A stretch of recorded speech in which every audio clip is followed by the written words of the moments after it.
खबरों में आगे बढ़ते हैं और लखनऊ से एक बड़ी खबर आपको बता देते हैं, जहां राहुल गांधी की भारत जोड़ो यात्रा में शामिल होंगे अखिलेश यादव।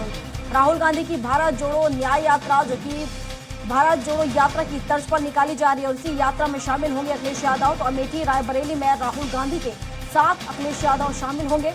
मल्लिकार्जुन खड़गे का निमंत्रण अखिलेश ने स्वीकार किया है। अखिलेश ने कांग्रेस को बधाई देते हुए निमंत्रण स्वीकार किया है। तो 16 फरवरी को उत्तर प्रदेश में प्रवेश करेगी कांग्रेस की यात्रा। तो आशा है कि ये भारत जोड़ो न्याय यात्रा आगे ले जाएगी। और इस पर विस्तार से जानकारी के साथ पवन सिंह हमारे सहयोगी हमारे साथ लाइव जुड़ चुके हैं।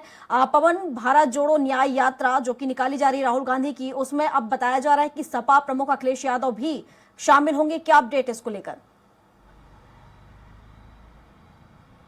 जी बिल्कुल प्रियंका, चूंकि अखिलेश ने इससे पहले करीब 4 तारीख को इन्होंने एक टिप्पणी की थी कि हमको अभी तक भारत जोड़ो न्याय यात्रा का कोई आमंत्रण नहीं मिला है। इस बात पर अभी उन्होंने खड़गे ने इनको आमंत्रण भेजा है और उस आमंत्रण को उन्होंने स्वीकार किया और कांग्रेस को बधाई दिया है कि मैं इस भारत जोड़ो न्याय यात्रा में शामिल होऊंगा। और अमेठी और रायबरेली में भारत जोड़ो न्याय यात्रा में अखिलेश यादव शामिल होंगे। करीब 16 फरवरी को भारत जोड़ो न्याय यात्रा उत्तर प्रदेश में प्रवेश कर रही है। इसको लेकर के पूरी तरह से एनडीए गठबंधन बिल्कुल उत्तर प्रदेश पे पूरी तरह से निगाह लगाए हुए है कि उत्तर प्रदेश से ये बड़ी आशा की किरण आ सकती है। लेकिन अगर देखा जाए तो यहाँ पर जो स्थितियां हैं इस समय बड़ी विषम होती जा रही हैं। इससे पहले समाजवादी पार्टी, राष्ट्रीय लोकदल कांग्रेस के साथ जुड़े हुए थे, लेकिन जो स्थितियां इस समय उहापोह की हैं वो राष्ट्रीय लोकदल, जो अभी तक की जानकारी आ रही है सूत्रों के हिसाब से कि राष्ट्रीय लोकदल कहीं न कहीं से भारतीय जनता पार्टी के टच में है। अभी तक यह बात साफ नहीं हो पाई है कि वह कांग्रेस और सपा के साथ इस एनडीए गठबंधन में शामिल हो रही है कि नहीं, जबकि अभी तक इस समय तक ये बात थी कि नहीं, एनडीए गठबंधन में बहुत सारी जो विपक्षी पार्टियां वो शामिल होंगी। सबकी निगाह उत्तर प्रदेश पे लगी हुई थी कि चूंकि उत्तर प्रदेश बड़ा राज्य है, अगर उत्तर प्रदेश में लोग कुछ कर पाते हैं तो ये पूरे देश में बड़ा भारी साबित होगा। लेकिन जो स्थितियां हैं भारतीय जनता पार्टी ने कहीं न कहीं से सेंधमारी की जो स्थिति बनी हुई है, ऐसा अभी तक जो सूचना आ रही है सूत्रों के हिसाब से कि राष्ट्रीय लोकदल उहापोह की स्थिति में आ चुका है और शायद एनडीए गठबंधन से अलग होकर भारतीय जनता पार्टी में शामिल होने की संभावना बन रही है। तो अगर ऐसी स्थिति बनती है तो पूरे प्रदेश में उत्तर प्रदेश की जो स्थिति बनेगी, एनडीए गठबंधन कहीं न कहीं से बहुत बड़े स्तर पे कमजोर होगा। जी प्रियंका। बिल्कुल पवन, और अखिलेश यादव ये भी कह रहे हैं कि ये यात्रा पीडीए की रणनीति और आंदोलन को और आगे लेकर जाएगी।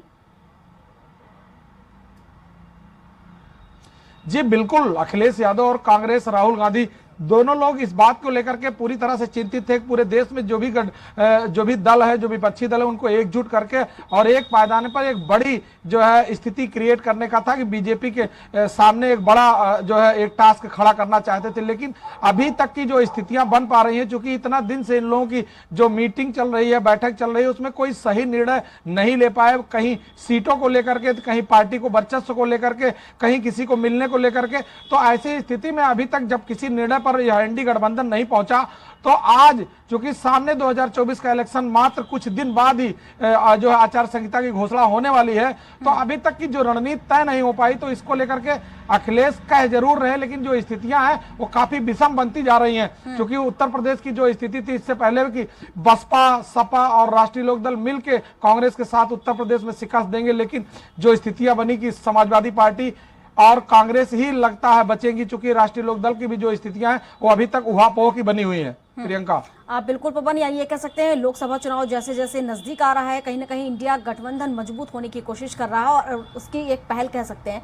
फिलहाल शुक्रिया आपका तमाम जानकारियों के लिए।